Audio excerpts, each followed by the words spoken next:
Welcome back to Knew Amsterdam Radio, the podcast for creatives. It is I, the mayor, Flobo Voice, in the mayor's office, chatting with people who are doing the thing. And well, my guest does so many things, it made my head spin. We're talking about what it takes to be an entrepreneur and shifting needs and wants and customer bases and all that. Please welcome Kevin Sampath to the show. What's going on, Kevin? Hey, man. Good to come on, Flobo, and thanks for having me on.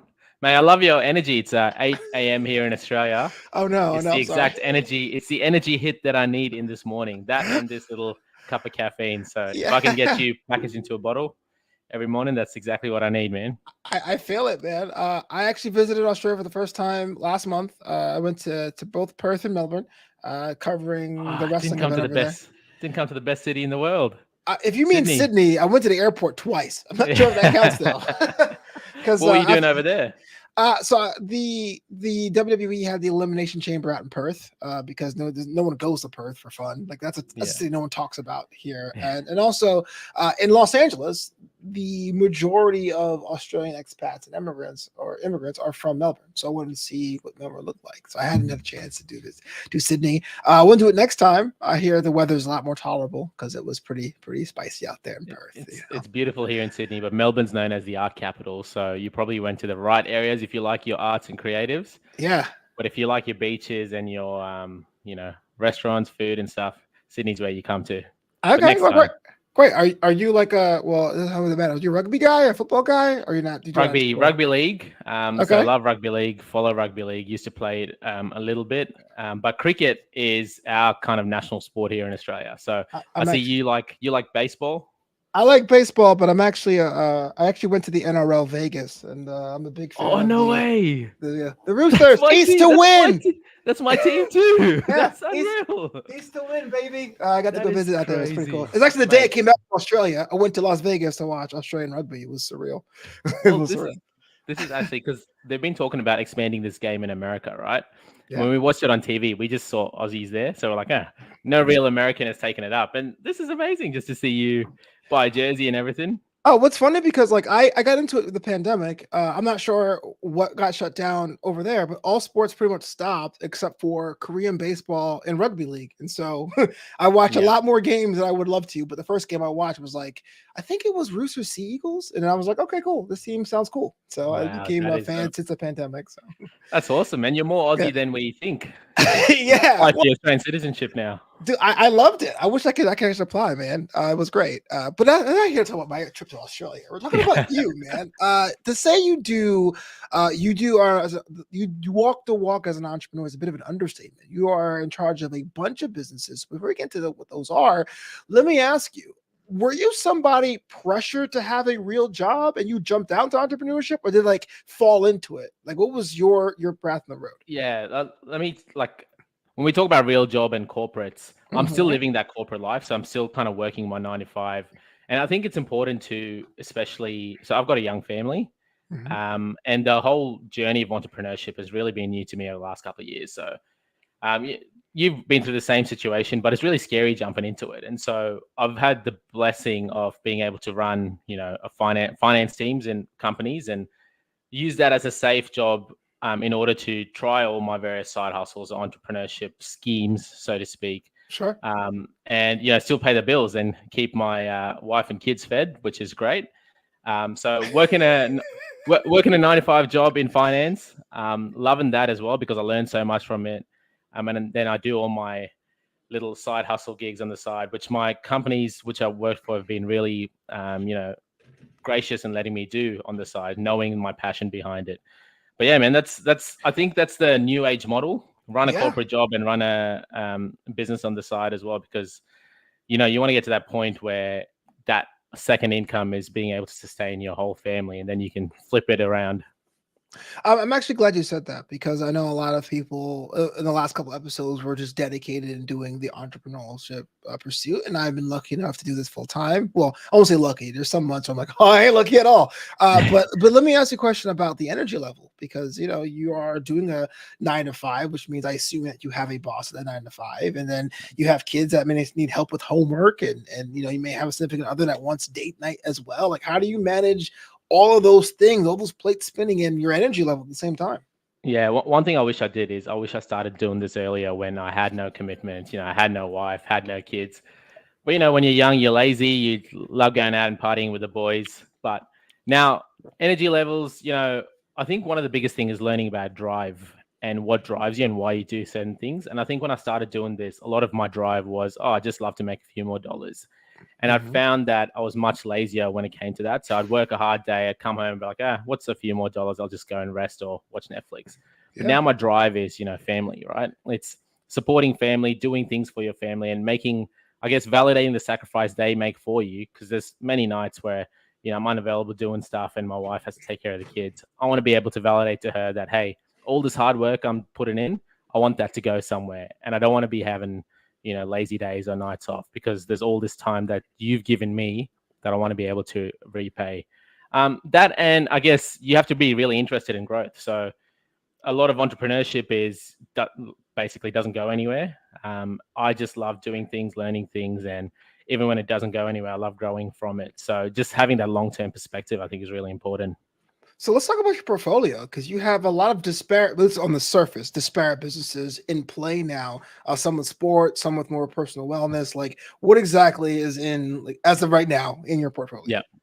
So there's three big things. So one is this media kind of venture that we created, which was essentially a docuseries we created off the back of the sporting team that I play for. So it started off as a little bit of a hobby, giggle, turned up into something bigger, and it's now on Australia's largest sporting platform as of a couple of months ago, 6 months ago, which we want to use now to grow into something bigger to promote this game of cricket across Australia. And which kind of cricket, may I ask? So cricket's like baseball, right? So no, I'm familiar, but I mean like test cricket, like T20, like. Yeah, so for us, it's local cricket. Okay. One of the things that we find, especially growing up, is cricket is very cultural here for Australia, but also for certain cultures. So my background's India, and so it's very, you grow up, if you're Aussie or an Indian, you play cricket. But we went to Fiji, I think 6 years ago, and there's this whole community there that plays cricket. My mate lived in Japan for 5 years. There's a whole community there that plays cricket. And so we want to create stories through our docuseries and other ventures to show the kids on the street that, hey, just because you don't look like the normal cricket players, you can play cricket as well because it's an exciting game. And so our team has, like 7, 8 nationalities in it, from Indonesia, China, Fiji, India, Pakistan. There's this big concoction of nationalities that play together that we wanted to display to the world that everyone can play cricket together and, it's a game for everyone. So that's the first thing.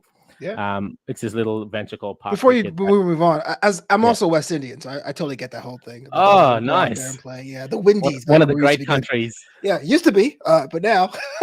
they had a big win in Australia over the summer, man. Yeah, I crossed the fingers that started something else. I do casually, but I also know the rise of T20 has kind of eclipsed that with the youth. The T20 is like the 2-hour like the fun version. But when I was a kid, it was test matches, and that was like a 3-day, 4-day affair. Like it was a slog. Yeah. But and that's what West Indies were famous for, right? They had really good test cricket teams, and I think that's where the decline of cricket came because there was all these other offerings across other sports.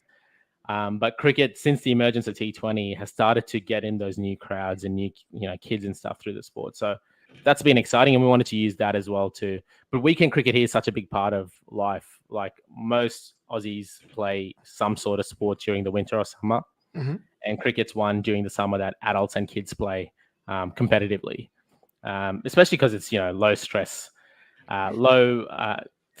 we joke about it because sometimes you can go and just stand in a field for 5 hours and it doesn't take much fitness to do that, which is why it's an easy one. But it's a great, especially in this age where men are looking for, like supporting their mental health, looking for mates. This is a great way for people to come into communities and meet each other and, play a great game together. Yeah. And so your other businesses?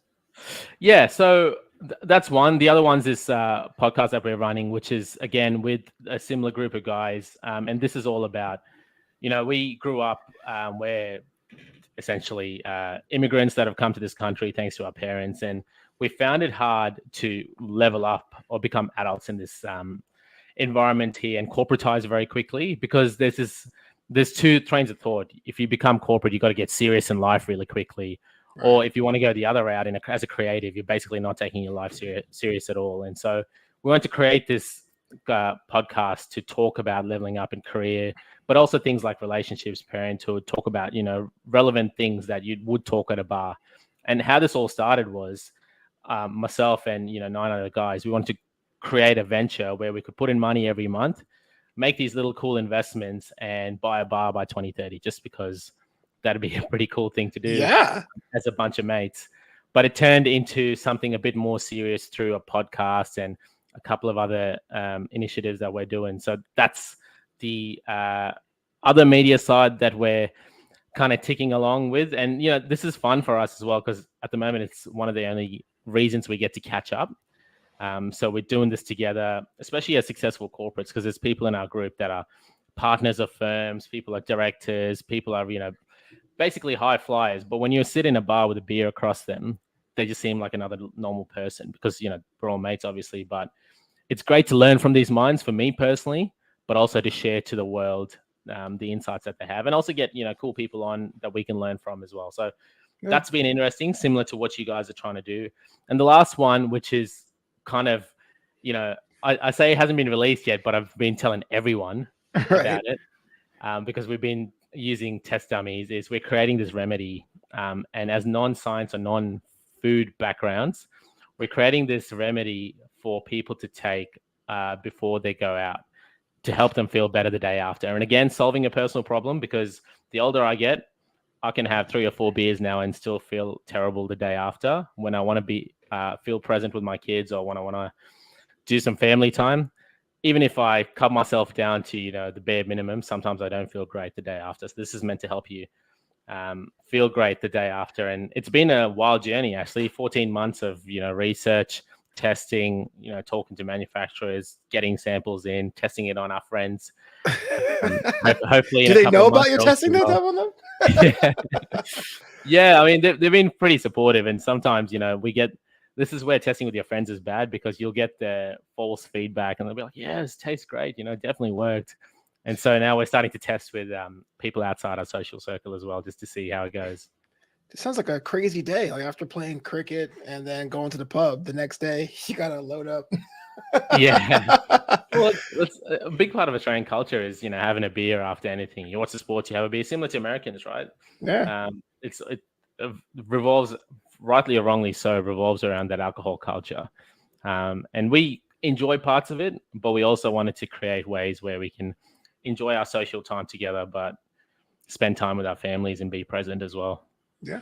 So I gotta ask the structure of it all. Do you have like one email address for all these things, or do you have like different personas? Do you have a virtual assistant? How do you manage the inquiries and updates on either one of these ventures? Yes. So I've got email addresses for each of them. I tried a virtual assistant 12 months ago, and I'm just too much of a perfectionist. And I think for the price I was paying as well, I wasn't getting what I wanted. And I realized as well, I'm just a poor organizer of my time.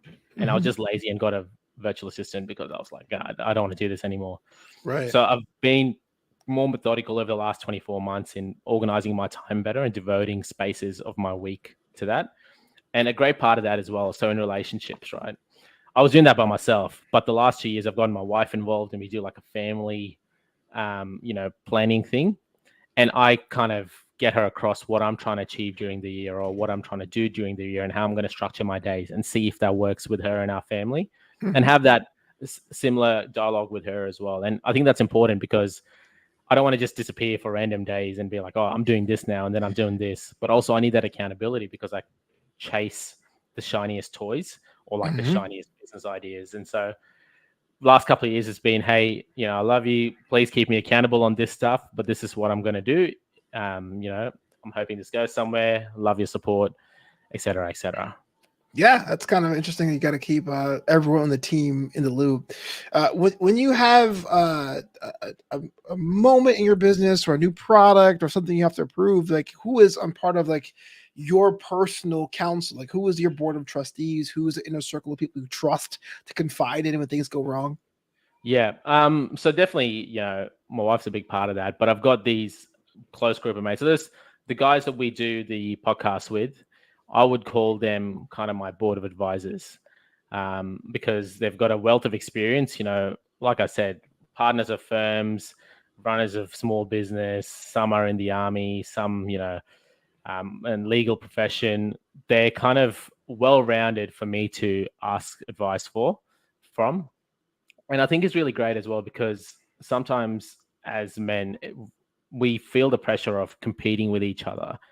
But I love that I've just grown up with some of these guys and I can ask really humble questions and get really humble responses, but also sometimes get a clip over the year when I'm not, doing things right or if I'm going off track. I think that's really important in corporate or even friendship settings, because having those honest conversations, like I've had mates come up to me and really flag, like, I'm really bad with my finances. And after nights out or even, after certain situations, I'll have my friends come up to me and say, hey, I think you need to be doing this better in your life, or I think you need to think about how you deal with this situation because it's probably not helping you. And, they genuinely want to see you do better. And it's the same thing in business instance. If I'm doing something that's, kind of going off the wrong track, they'll really pull me up and help me understand sometimes the blinders that I have and help me lift those off. So I've got those board of advisors. I've got obviously my wife, and sometimes it's good to even talk to people like yourself and just reach out to people. I've done that multiple times on LinkedIn, which is massive here. Reach out to people and essentially just get people's counsel. And people love helping people.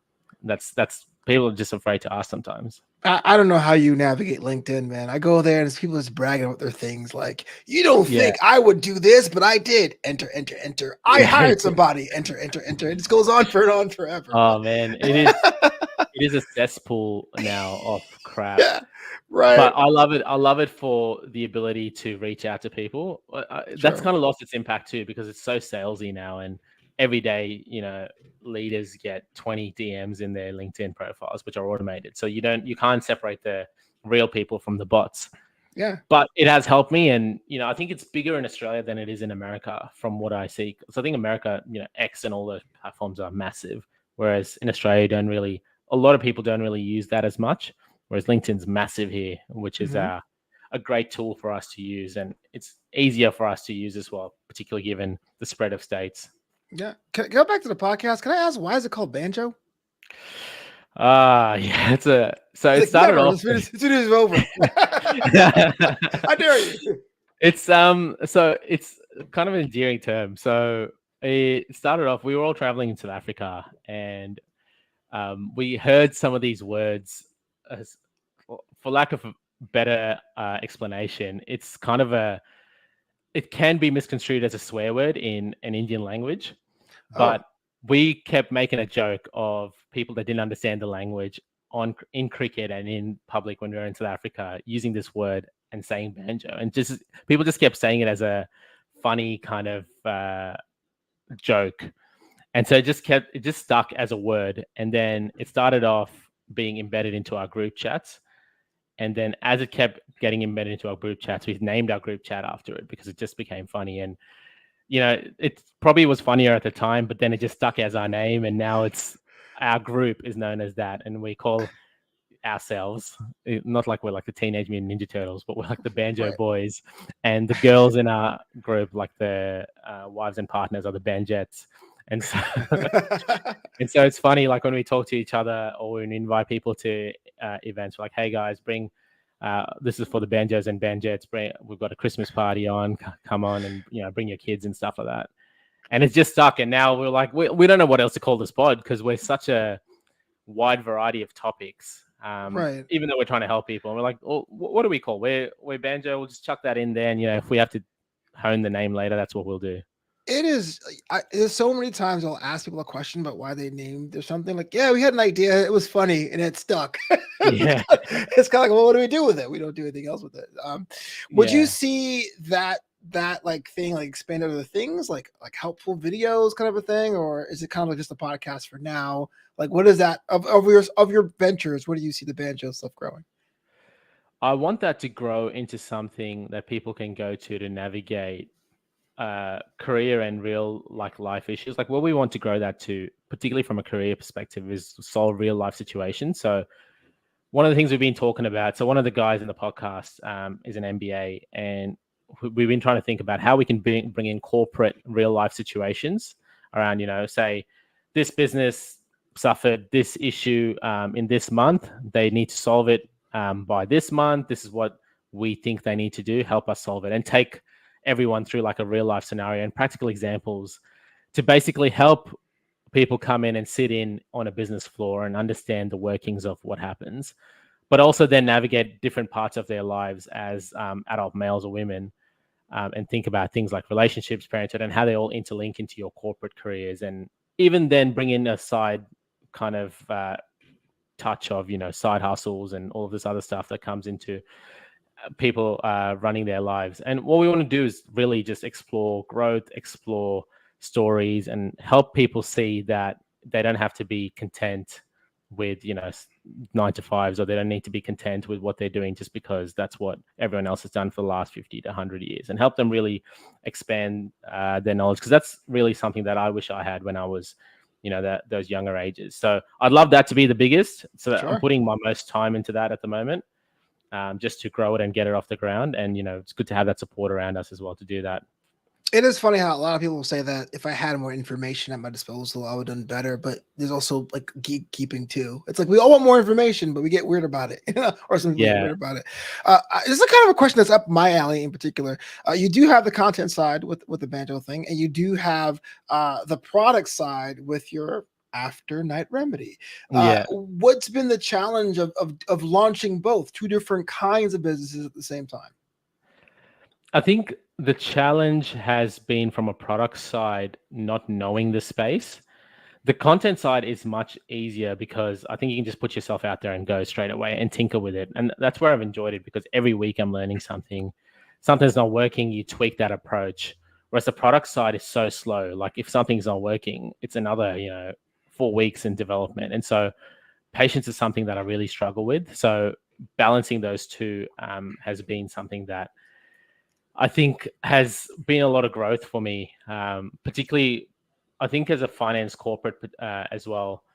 You're so used to just dealing with situations and seeing the results of them straight away in a corporate environment. Whereas product, I really empathize with people in product settings. Even if they're smaller, it just takes so long to continue to hone and get your product up to market, only for then that to fail sometimes. You can spend 24 months in a product on market and it might not go anywhere, and you've spent all this time and seen it as, you might see it as a waste. But I've from the get-go thought, this is such a great learning experience for me. I'm really grateful to be able to do this because my dad, my mom could work corporate jobs and do the hard yards for people like me, that we can take these risks and do these cool things. So it's always good to have that perspective and not put so much pressure on yourself. There's no right answer here, but wrong answer here. Is it the name of the game to sunset the corporate stuff to focus on the entrepreneurial work, or are you okay with being both at the same time? 100%. I mean, my long-term goal is to run my own shop, whatever that looks like. And I'd love to be able to sustain my whole life just through these ventures that I'm doing. But in saying that, I do have the comfort. Comfort's such a big thing. Like, no matter what fails, it's easy to just fall back on your 9 to 5. And, particularly when you're okay at doing what you do, it's good to continue doing that. But I'd love to be able to transition that out. And, that's the goal, and being very vocal with that with my wife, which is why she's given me all that support as well. How have you gone? Because you're juggling a couple of things as well, right? How you found, I guess, doing that and supporting your life with it? It's a little different for me because the one time I dabbled into product-based businesses, I tell this to a lot of my guests. So if you're a long-term listener, bear with me. So Knew Amsterdam started off as a notebook company, started off as a stationery company. Right. Okay. High cost, because the idea was that I came from comedy and I'm from Brooklyn, New York, and a lot of my friends came from hip hop, and they would, no matter what the apps were, they were still writing stuff down on notebooks. And notebooks for those small kind of things are either super expensive, like a Moleskine, or super cheaply made, like a Piccadilly, if you know the brands. And so I wanted something that was high quality, but that was like cost effective, and I wanted to build the community like I do with the podcast. So all my jobs now are all content based or live event based. So I have that through line. So it's a little different for me. But yeah, I think ironically the pandemic was good to me because everyone was at home and I got up and I treated this podcast space like I was a own network. I had 9 different podcasts, from Star Trek to wrestling to this to that, and I felt like I was running my own TV network. It's just my face. Now I do weddings. I think in UK and Australia say I present event, and it's so much fun, and I want to be able to do that. But there's some months like now, it's, as I record this, March 26th, and I'm looking at rent due this week going, how the heck am I going to do that? Whereas there's some months I go, oh my gosh, these clients won't leave me alone. I got so much stuff going on. So feast or famine. But I've dabbled going back into corporate. I got pushed out into corporate by accident. I got fired on Thanksgiving Day one year, and I couldn't do it. I just couldn't do it. Once you could do both. I've done both for a long time, but once you jump out into the entrepreneur stuff, you become the worst employee. You're just like, that's dumb. Why am I circling back? I want to do it now. When's lunch? You just become the worst employee on the planet, you know? Yeah. So did you, comedy is your background as well? Because I'm really fascinated, right? I feel like a lot of the successful entrepreneurs I see have some sort of public speaking or comedy background, because in order to sell your products or even do something really well, you need to be really charismatic, hold a conversation really well, but also take people on a journey. And I feel like comedy, like just listening to you, a great storyteller, obviously humorous, charismatic. Is that something that you grew up doing? That was your kind of your original creative outlet? That's a good question. My original creative outlet was I was a writer, and I still think I'm a writer first. But when I was a kid, I wanted to be a host of my own late night talk show. So, like in the UK, there's a show called Saturday Night's Takeaway, which is pretty much what I do, like games and audience participation. And I had a near-death experience about 10 years ago. So, long story short, I used to be very, very heavy. I used to weigh about 27 stone. I lost a bunch of weight, but I had a lot of skin. So I had the skin surgery to get it removed. And then my suture line had opened up afterwards. I almost bled out. And so while I was bleeding out, I say so quick enough. Oh, I was bleeding out, but by the time it was traumatic. I was like, hey, if I ever survive this, this is my second chance at life. Let me try to ride a motorcycle. Let me try to do comedy. So comedy came that way. But you're absolutely right, because when you're an entrepreneur, or if you work for if you're hunting for your own clients, you have to be affable, because you aren't Apple. There isn't 20 years of product innovations and tech talks to talk about what you can do. You got to sell what you can do. And that's been kind of the thing for me. So comedy is always a dream. I want to be able to do comedy first, but because of that, you still got to pay bills. And so I DJ weddings, and I'll read your announcements. I do voiceover stuff as well. So it all kind of rolls together. That's amazing, man. It's crazy that you've seen that journey now from writing comedy. I mean, I'm a big believer in people that write well, can articulate their thoughts well through speech. Yeah. And, the fact that you started that way, I think it's a great testament, firstly to you, but also to people listening, right? It's how to go on that journey to speaking well. And, obviously through comedy now you've been able to open a lot of other ventures. So good on you. That's a really encouraging story. Just get me back into the comedy circuit in Australia. Actually, I'll tell you a story before we wrap this up. So the comedy career has been a bit of a decline on my end. So you look at the pie of all the things I'm working on, comedy was getting harder because it's getting harder to get my friends to come out. We get older, we get families. It's like, hey man, sitters cost a lot. I'm not taking my kid out. I get it. Yeah. And what actually happened is I left because I went to Australia last month to cover Elimination Chamber for Wrestling Inc. as a wrestling journalist, which is something I didn't think existed, but it is. Amazing. And I flew into Perth, and I did a show in Perth. I bombed. Well, I didn't bomb. I had war misses and hits because apparently it's different in Western Australia than most of Australia. And I was telling my mom, and I called my mom from Perth. And for those who don't know, that's like $250 a minute because it's international. I'll be like, oh mom, what am I doing with my life? This is terrible. And I thought I was done.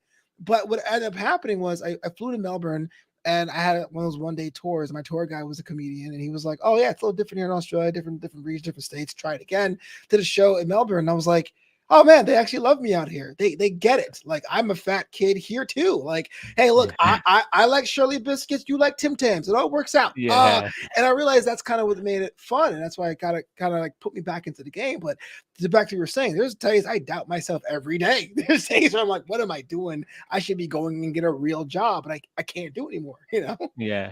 Can I ask you a question on comedy? Because I love that fascinates me, that whole industry. Two things. How do you practice and remember your content, because I always look at a comedian and I'm like, man, if you just stumble on one part of your content, that could Yeah, like create a derailing effect to the rest of your show. that is That's absolutely a valid question. that's the first thing. And the second thing is practicing delivery and emotion. Like, is that something that you literally stand in front of a mirror and practice your delivery of your content? And, no matter what anyone throws at you, you still have to keep going. Like, if there's a boo, you still have to keep going with it. Is that mindset? Is that something I you wouldn't train? say literally in front of America. That makes me uncomfortable. Yeah. I'll start and I'm like, is that a zit? Ew. And I'll get distracted. But that's how it kind of happens. So and this is technique. This is literally what technique is. So everyone has their own approach to it, whether they write it down, whether they just go out and just say, I'm just going to talk stream of consciousness and write down what works. But this is how I do it. So I think about something that either ticks me off or I think is funny to begin with. And I will write down the full joke in my head, whatever that full joke is. Then I start reciting it all. I feel bad for my neighbors, but I'll say it out loud all throughout my house, because you can't do it in your head. If you do it in your head, you don't get a semblance of time. You slow your words. You got to say whatever over and over again in the shower, on dates, like in the whatever, just all over the house, in the car. Just say it out loud as you want to, and then you do an open mic, and that's about timing, because you have the microphone in your hands and you're working with your body and what you want to do and how you want to say it. And the more times you recite it, you realize the things that weren't as funny you tend to forget, and the thing that's hilarious tend to fit. And so by the time I do a joke in front of a paying audience, it's at least 75 to 100 times. Yeah. And then it's the audition process. Is it funny to them? And that's my point. I flew to Australia. So this is the first time I've been in Australia ever. So Perth is my first example of Australia ever, which is surreal. What a place to start. I know. And I know this now. And I did a joke and I just totally died. And I was like, well, either I'm not funny or Americans aren't funny or Australians hate people. Like, what's going on? But that's kind of, every crowd is different. And then you have to decide, okay, wrong crowd, or there's something wrong here. So that comes the workshopping thing. So in the olden days, guys like Chris Rock, took them 3, 4, 5 years to have specials, because that was a whole process. But now with Netflix and YouTube, you can have a special every weekend if you want to. Yeah. And it's really hard as well, because you'd have to separate your identity from your content, because it's easy to walk out from something like that and, get no laughs. You're like, this sucks. No one likes me. I'm not funny. Blah blah, and go down that really. So I'm amazed that comedians can always pick themselves back up, and basically go to the next gig and do it all again. It's kind of like your personality, man. I mean, some days someone can tell you a joke, you're like, screw you. You know what I mean? And other days you're like, wait, what do you mean? Like, you know what I mean? Like, what do you? And it's a lot of that stuff too, because especially if it's a joke. Guys, I actually had a joke about the night I almost died. Obviously, I say it funnier, but when no one laughs at that one, I take extra offense, because I'm literally telling you. And it's it's a balance there, but I don't know. But anyway, thanks to Melbourne. I haven't quit comedy yet. That's the whole point. Redeem the Australian tour. Yeah, exactly. Shout out to Victoria. Let me know when you're in Sydney, Flobo. I'll come down. I gotta do it. Those few laughs. I was kind of mad because the flight from LA to Sydney had no Wi-Fi. Thanks, Qantas. But I want to be able to check out Sydney if I have a chance. Because when you think of Australia, you think of the Opera House, and that's in Sydney. So maybe one of these days. So book me, man. What's up? Let's go Roosters. Absolutely. East to win. So we asked our guests all these questions. Are kind of like department questions, almost like a lightning round on the show. And of course, you don't have to have an answer, but if you didn't, tisk, tisk, tisk, right? Do you believe in days off? And if so, what do you do to celebrate? I do believe in days off, and it's usually time with the fam or in front of the TV watching sports. That's the best way to do it, with a beer in hand. What's your beer choice? We've got a couple here. I like the 4X Summer, which people will hate to hear because it's a Queensland beer. This is New South Wales and Queensland rivalry. But I also don't mind like a Hahn Super Dry or a better beer. I loved, actually, it's not even American. When I was in America, so I did exchange in America for 6 months, but I love Molson's, which is a Canadian beer. Yeah, I was like, yeah. I'd say it's a little light and refreshing. Where'd you stay in the United States? I was in upstate New York, so I was just north of Syracuse, in a little town called Potsdam in the middle of winter. At the SUNY Potsdam. There's a school out there. It's college town. I mean, so I was right next to that. I was in a uni called Clarkson University. So Tech. I actually went to, because I'm from New York. I'm from Brooklyn, but Yeah. you don't venture up to the state unless you have to. But I went Yeah. there to I had a job at the Hall of Fame, and it's the most beautiful place to look at. Like if you took a Yeah. picture of upstate New York, you're like, great, but those roads are just ice over. You're like, how do Oh, people man. live like this? It As is, your yeah. car is. So hopefully you do that too much. So talk about the United States. What's left on your travel bucket list? Where do you want to go visit? So I've never been to Europe. I've been talking about going to Europe for a long time, so that's probably next. But I'd also love to go back to. So my background's India. I haven't been there in 10 years. I'd love to go back there and do a proper tour of the southern parts of India. Okay, how far south? I mean, I'm asking. I've gone all the way down south. I'm from a little town called Coimbatore, which is between kind of Bangalore and Chennai. But I'd love to do that whole southern region because it's such a big part of.